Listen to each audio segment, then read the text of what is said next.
Overdrive, today we ride the latest 100cc Honda Shine, tell you how different the Toyota Innova Krista is from the High Cross, and we check out the Audi Q3 Sportback. Hello and welcome to Overdrive. I'm Soini. That to say that it has taken Honda a while to enter the 100cc commuter segment is quite an understatement. In fact, Honda has finally entered this space with the 100cc Shine. Now, it is a simple, petite and a very basic motorcycle. So here's Chris telling us what this motorcycle is all about.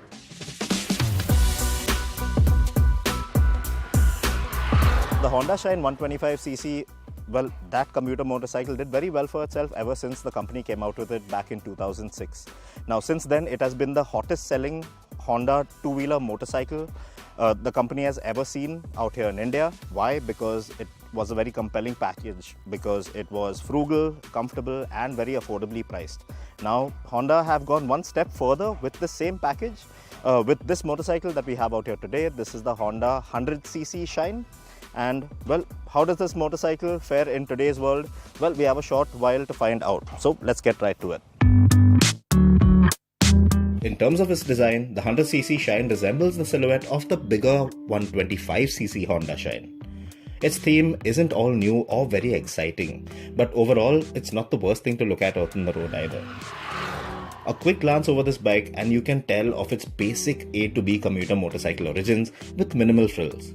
You get alloy wheels at both ends, but no tubeless tires or disc brakes, not even as an option. Then you get halogen bulbs all around without any of those fancy looking LED DRLs anywhere around. So there's function over form definitely with this one. The instrumentation, well, that's all analog. And like the switchgear, well, it feels of an older era and very basic. Although its overall levels of fit and finish are just about acceptable in today's standards with no real complaints, well, it still feels like a motorcycle that precedes the digital and Bluetooth era, and there's even evidence of cost savings all over this Honda too. Like for instance, the lack of a kill switch on the right side of the handlebar. Then there's the rider's foot pegs which don't fold back, so you could hurt your legs if you're pushing the bike using your feet. And the rear shocks, well, they aren't adjustable.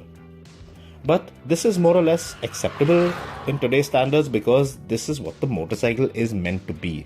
It's one of those less is more bikes where simplicity is the name of its game. It's one of those workhorses that fly under everyone's radar.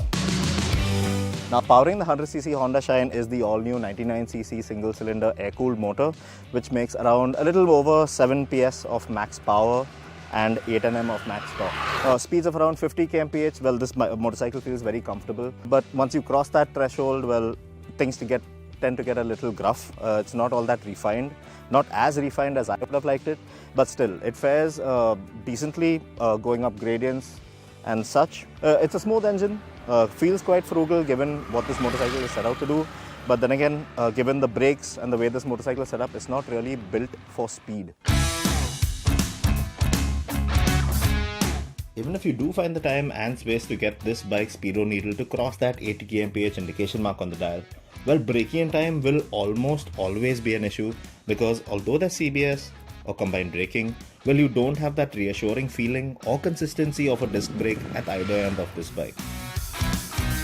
The 100cc Shine's engine is very tractable for the city, and even though it's got just 4 gears, it feels like it's a motorcycle that will allow you to potter in and around town in comfort at the speed of 50 all day. In fact, that's one of the main USPs of this motorcycle, its level of ride comfort. The Shine 100 feels light on its feet, and with a small 9-litre tank between your knees, it's so easy to manage. It's got a great turning radius too, so getting through tight gaps in standstill traffic will be a doozy. The suspension is very absorbent and it will keep you isolated from a good amount of the rough stuff that you will encounter out on the road, provided that you're taking it all on at the right speed.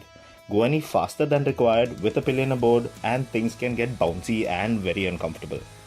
The flattish single bench is a tad narrow, still very accommodating, and you could spend a good amount of time in the saddle with no complaints. Obviously, the Shine 100, well, it's no corner carving scalpel, and you'll definitely want to refrain from taking on bends at high speed on this one. Overall, it does everything that you'd expect from a commuter motorcycle of this sort, just that it doesn't feel exemplary or excel at any particular riding aspect. Apart from maybe the mileage, of course, but we didn't have time to check that out today. But maybe that's what these motorcycles or this type of motorcycle are all about, keeping things simple and tidy. Now the 100cc Honda Shine, well, it costs around 65,000 rupees ex-showroom India, and that's a good 15,000 rupees cheaper than the 125cc version of the same motorcycle. To sum it up, is it great to look at? No. Does it have a good amount of features? Honestly, it's lacking a certain bit. But then again, what it sets out to do, this A to B commuter motorcycle, it's easy to manage, it's very comfortable, well, it's very light and easy out on the road, and it does manage to do what it sets out to do pretty well.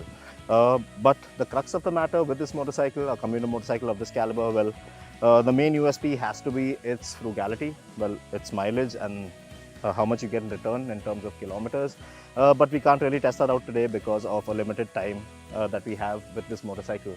But then again, given its price, it is competitively priced, and it does seem like a pretty decent package out on the road for what it set out to do. In this very busy commuter space, the Honda Shine will be competing against the likes of the Hero Splendor Plus, the Hero HF Deluxe, and also the Bajaj Platina 100. We'll be back very shortly after this break to tell you about Toyota Innova Crista competing against the Toyota Innova Hi-Cross. Stay with us, you're watching Overdrive.